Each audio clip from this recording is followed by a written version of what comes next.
अस्सलाम वालेकुम बेटा। Chapter number 8 waves first year physics जैसा कि हमने स्टार्ट किया हुआ था। आज का हमारा टॉपिक है बेटा डॉपलर इफ़ेक्ट। जॉन डॉपलर जिन्होंने फॉर द फर्स्ट टाइम ये ऑब्ज़र्व किया था कि स्टार से आने वाली लाइट इसकी जो फ्रीक्वेंसी है उस फ्रीक्वेंसी में बेटा तब्दीली दिखाई देती है।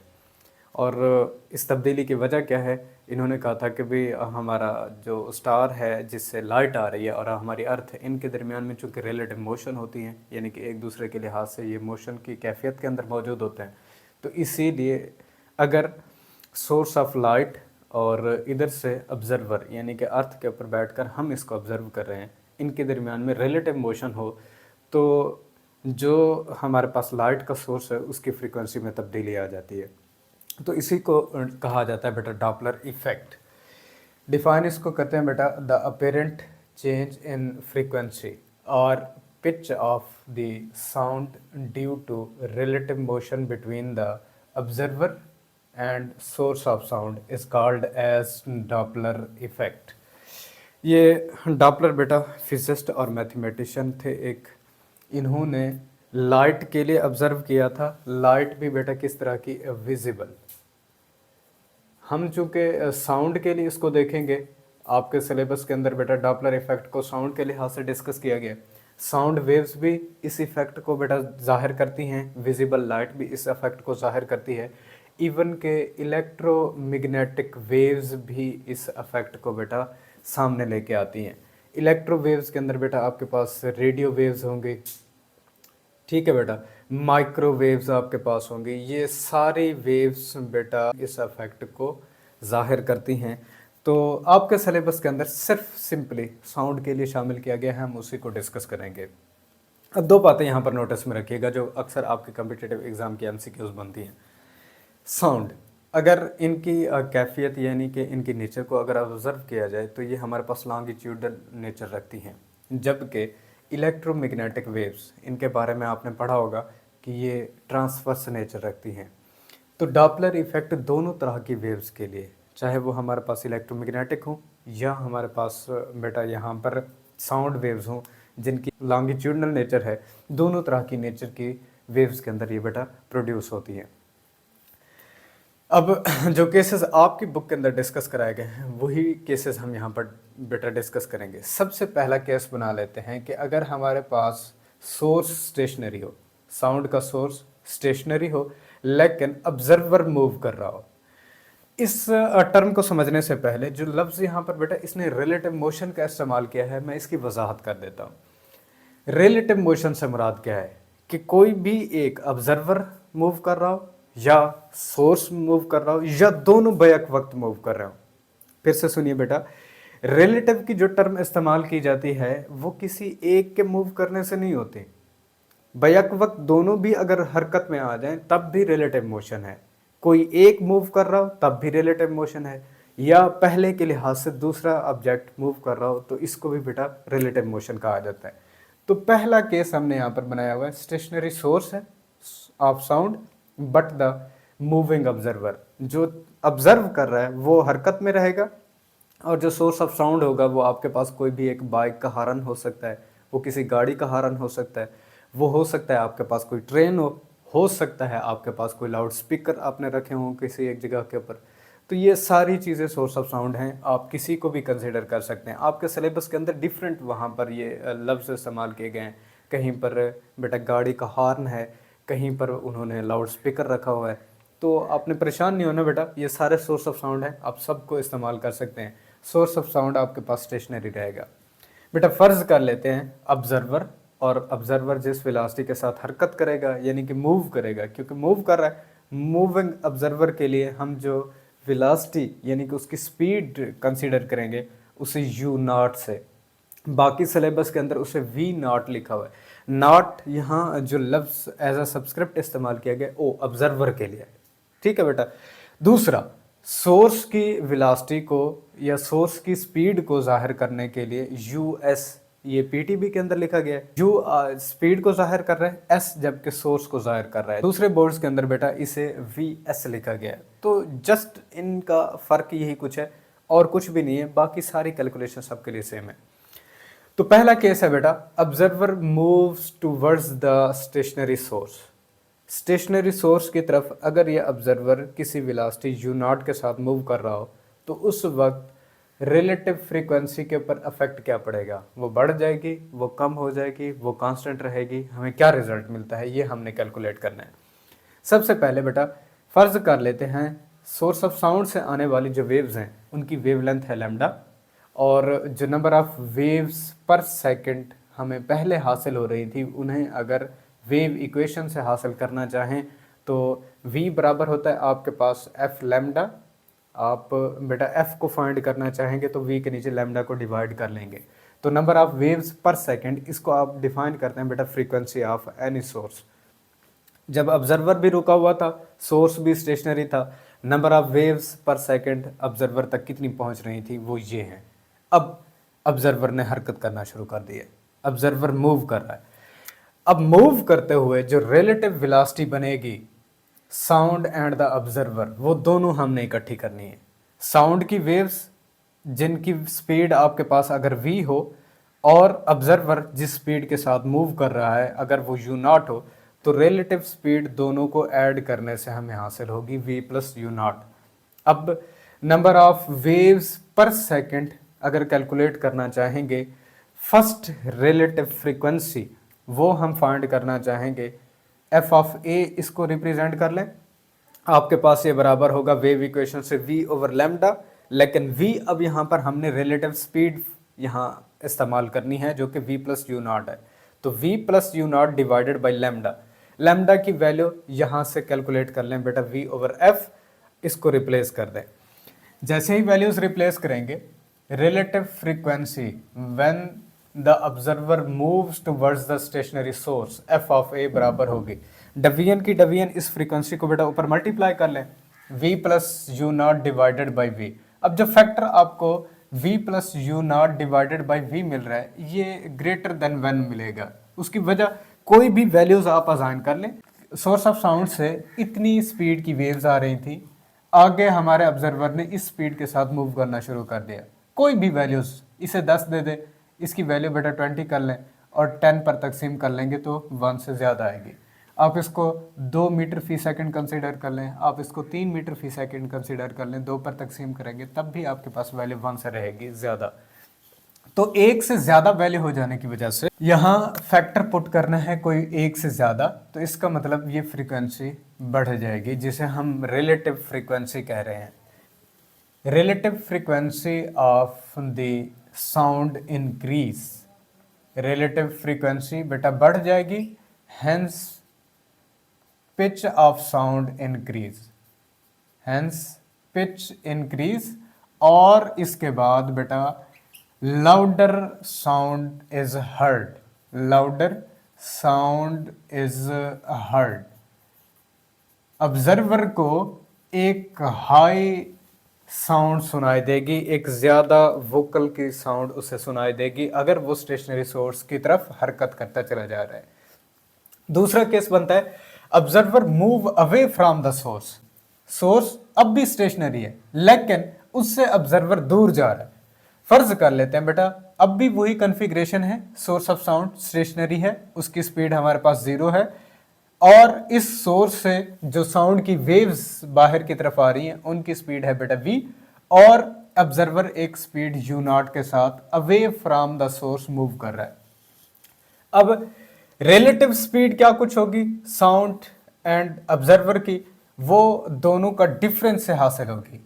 सोर्स ऑफ साउंड से जो वेव्स आ रही हैं उनकी स्पीड और जिस स्पीड के साथ बेटा ऑब्जर्वर आगे की तरफ हरकत कर रहा है, इन दोनों का डिफरेंस। नंबर ऑफ वेव्स पर सेकंड अगर कैलकुलेट करना चाहेंगे बेटा, यानी कि रिलेटिव फ्रीक्वेंसी, वो relative frequency v over lambda, लेकिन v हमने रिलेटिव स्पीड इस्तेमाल करनी है, v माइनस यू नॉट जो हमें मिली थी उसकी वैल्यू को रिप्लेस करेंगे और divided by lambda.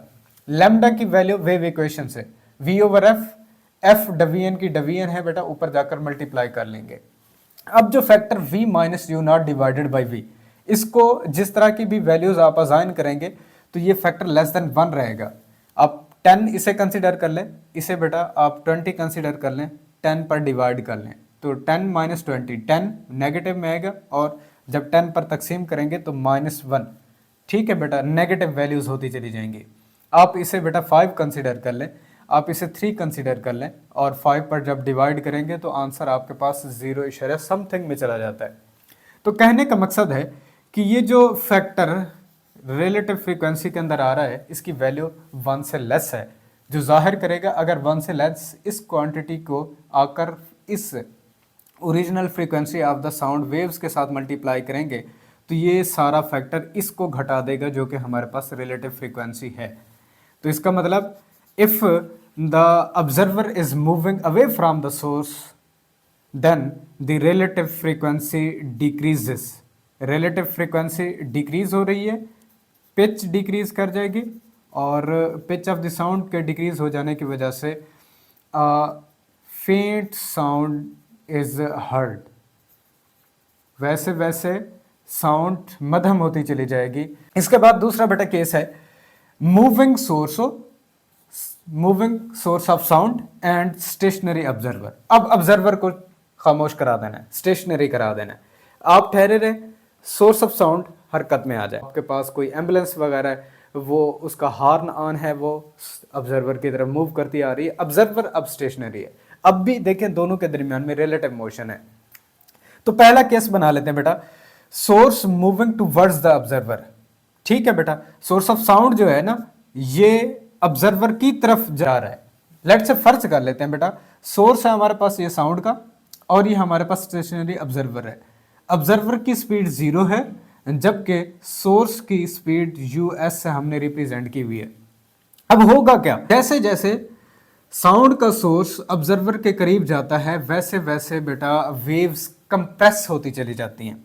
Waves compress होती चली जाएंगी और लैम्डा बेटा क्या होता चला जाएगा, डिक्रीज होता चला जाएगा। वेवलेंथ कम होती चली जाएगी।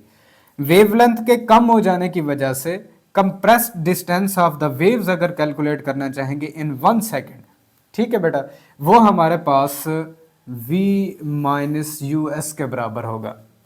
v यहां पर सोर्स से आने वाली जो साउंड वेव्स हैं उनकी स्पीड है और यूएस यानी कि आपके पास सोर्स की स्पीड है जिसके तहत वो आगे की तरफ हरकत कर रहा है। अब number of waves in 1 second ये आपके पास है बेटा रिलेटिव स्पीड। ठीक है बेटा, ये क्या है आपके पास बेटा, रिलेटिव स्पीड। देखें डिस्टेंस पर यूनिट टाइम, आप इसको स्पीड डिफाइन करते हैं, वही स्पीड है जो पहले हम यहां पर डिस्कस करते चले जा रहे हैं, रिलेटिव स्पीड। रिलेटिव स्पीड अब बुक के अंदर टर्म को तब्दील कर दे तो परेशान नहीं होना, वो उसी स्पीड के बारे में बता रहा है। तो पीटीबी के अंदर जो लफ्ज उसने लिखे थे मैंने वही लिखे हुए हैं। आप इसको बेटा रिलेटिव स्पीड भी लिख सकते हैं कि रिलेटिव स्पीड क्या होगी, v माइनस यूएस। अब रिलेटिव स्पीड आपको मिल गई है तो वेवलेंथ क्या होगी, तो वेवलेंथ ऑफ वेव्स को अगर कैलकुलेट करना चाहेंगे तो लैम्डा सी यानी कि रिलेटिव वेवलेंथ। अब जब सोर्स मूव कर रहा हो और ऑब्जर्वर हमारे पास स्टेशनरी हो, रिलेटिव स्पीड क्या है और फ्रीक्वेंसी पर इसको बेटा तकसीम कर लेना है। Relative speed v minus US बनाता। अब फ्रीक्वेंसी को दोनों पर तकसीम कर लें, v divided by F, US divided by F. v divided by F wave equation lambda के बराबर, जबकि यूएस डिवाइडेड बाई एफ इसे बेटा चेंज इन वेवलेंथ कहते हैं। और चेंज इन वेवलेंथ इसको बेटा दूसरा नाम दिया जाता है डॉपलर शिफ्ट। इसे बेटा क्या नाम दिया जाता है, डॉपलर शिफ्ट। ये डेफिनेशन आपसे शॉर्ट क्वेश्चन के तौर पर पूछी जाती है, define Doppler shift and calculate the relation for it. Del lambda decrease in the wavelength पर सेकेंड है, the decrease in the wavelength per second when a source of sound moves towards the stationary observer is called as Doppler shift and it is denoted by the del lambda। तो decrease in wavelength per second। अब अगर number of waves को देखना चाहेंगे पर second के अंदर कितनी कुछ पहुंच रही है, वो नंबर ऑफ वेव्स पर सेकंड आपके पास बेटा बराबर होंगी v डिवाइडेड बाई लैम्डा सी यानी कि रिलेटिव वेवलेंथ। अब नंबर ऑफ वेव्स पर सेकंड फ्रीक्वेंसी को डिफाइन कर सकते हैं। अब यहाँ फ्रीक्वेंसी को एफ सी लिख दें और v divided by lambda c. v वैसे लिखें, लैम्डा सी की वैल्यू यहाँ से हमने बेटा कैलकुलेट की थी v minus US divided by F, उसकी वैल्यू को यहाँ रिप्लेस कर दें। फ्रीक्वेंसी डिवीजन की डिवीजन है, ऊपर जाकर मल्टीप्लाई कर लें तो फ्रीक्वेंसी यहाँ लिख देंगे v divided by v minus S. इस फैक्टर को देखना चाहेंगे, ये अब भी लेस देन 1 है, तो इसका मतलब अगर लेस देन 1 कोई फैक्टर इस फ्रीक्वेंसी के साथ मल्टीप्लाई करेंगे, ओवरऑल ये वैल्यू घट जाती है, जो कि वैल्यू हम असाइन कर रहे हैं रिलेटिव फ्रीक्वेंसी को। तो रिलेटिव फ्रीक्वेंसी बेटा यहाँ डिक्रीज हो जाएगी frequency of the sound wave से, हैंस फ्रीक्वेंसी डिक्रीज फ्रीक्वेंसी। और एक लफ्ज इसके साथ लाजमी इस्तेमाल करें बेटा रिलेटिव का, यानी कि रिलेटिव मोशन की वजह से फ्रीक्वेंसी डिक्रीज हुई है और इसके डिक्रीज होने की वजह से ही पिच डिक्रीज कर जाती है। ये आखिर में बेटा आपने कमेंट करना है लाजमी, ये कमेंट साथ साथ लिखते रहे लॉन्ग क्वेश्चन के अंदर, इंपॉर्टेंट लॉन्ग क्वेश्चन है बेटा आपका। इसके बाद बेटा दूसरा केस बनता है source is moving away from the observer. The source is moving away from the stationary observer. अगर हमारे पास इस तरह का केस बन जाए, अब भी देखें दोनों के दरमियान में रिलेटिव मोशन है, इस रिलेटिव मोशन की वजह से फर्ज कर लेते हैं बेटा हमारे पास ये सोर्स है जो कि एक यूएस स्पीड के साथ इस स्टेशनरी ऑब्जर्वर से बेटा क्या कर रहा है, अवे जा रहा है, उससे दूर चला जा रहा है। तो वेव्स एक्सपैंड होती चली जाएंगी, बढ़ती चली जाएंगी। एक्सपैंड होती हुई वेव्स के लिए वेवलेंथ हमेशा बेटा उनकी इंक्रीज कर जाती है। अब expanded distance in 1 second, distance per unit time, इसका मतलब हम रिलेटिव स्पीड के बारे में बता रहे हैं। क्लियर बेटा? तो रिलेटिव स्पीड क्या कुछ होगी, v plus US expanded waves के लिए, v प्लस यूएस। और वेवलेंथ ऑफ वेव्स को अगर कैलकुलेट करना चाहेंगे बेटा लैम्डा डी, यानी कि रिलेटिव वेवलेंथ, ये बराबर होगी बेटा v plus US divided by F. अब फिर से डॉपलर शिफ्ट को अगर यहाँ पर कैलकुलेट करना चाहेंगे, अब भी आपके पास बेटा Doppler shift US divided by F के बराबर आएगा चेंज इन वेवलेंथ। अब इसके लिए जो डॉपलर शिफ्ट है वो इस तरह से डिफाइन की जाएगी, इंक्रीज इन वेवलेंथ पर सेकंड इसको डिफाइन किया जाएगा। अब देखिए डॉपलर शिफ्ट की दो तारीफें आपके पास बन जाती हैं। एक ये है इंक्रीज इन द वेवलेंथ पर सेकंड के अंदर कितनी कुछ वेवलेंथ इंक्रीज हो रही है, इसी को बेटा नाम दिया जाता है डॉपलर शिफ्ट का, when the source of the sound moving away from the stationary observer. और इसी डॉपलर इफेक्ट को दूसरे केस में हम किस तरह से डिफाइन करते हैं, डिक्रीज इन द वेवलेंथ पर second when the source of the sound moves towards the stationary observer. तो ये दोनों डेफिनेशन आपने जहन में रखनी है, ये आगे फर्दर कॉम्पिटिटिव एग्जाम में भी बेटा आ चुकी हैं। तो इंक्रीज इन द वेवलेंथ पर सेकंड, इसको नाम दिया जाता है बेटा डॉपलर शिफ्ट। ये बेटा किसकी डेफिनेशन है, डॉपलर शिफ्ट की। अब इस डॉपलर शिफ्ट को लिखने के बाद नंबर ऑफ वेव्स पर सेकंड, जिसे हम फ्रीक्वेंसी का नाम देते हैं बेटा, और ये relative frequency f of d आपके पास बराबर होती है v divided by lambda d के। लैम्डा डी की वैल्यू को रिप्लेस करेंगे v plus u s divided by f. F division की डिवीजन है, ऊपर मल्टीप्लाई कर लेंगे, एफ यहाँ मौजूद रहेगा, v divided by v plus u s. इस फैक्टर को अगर देखना चाहेंगे बेटा, अब ये ग्रेटर देन 1 हो जाएगा।